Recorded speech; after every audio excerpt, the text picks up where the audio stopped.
Magandang araw, Brother Paul po.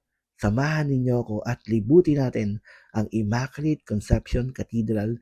Dito lang po yan sa Cubao, Quezon City. Immaculate dahil ang simbahang ito ay nakadedicate sa ating ina. Cathedral dahil ang namumuno dito ay isang bishop. Talaga namang napakalaki at napakaganda ng simbahang ito. Ito ang kanyang dome kung saan makikita natin ang apat na apostles na nagsulat ng Gospels, ang main altar. Talaga namang napakaganda at napakalaki ng simbahang ito. Wow! Sa magkabilang gilid, ang mga naglalakihang stained glass.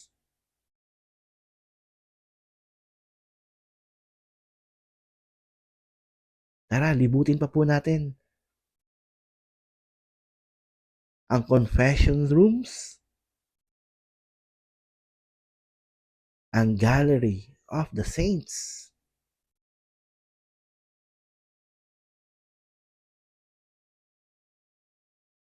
ang Mount Carmel, at ito naman ang image ng Immaculate Conception. Ang Jubilee Cross,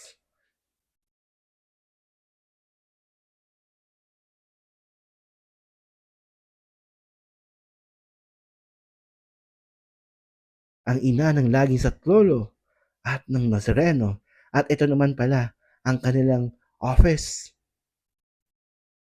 ang grotto area, ang candle stands for your prayer intention, at sa ilalim ng simbahan ay merong columbarium. Matagal na ang columbarium na ito. Dati, mga nagsilbi lamang sa simbahan ang nakalibing dito. Ngayon, kahit sino, pwede na. Ang Office of the Archbishop, ang Immaculate Conception, ay merong high school and elementary. Yan ang high school area.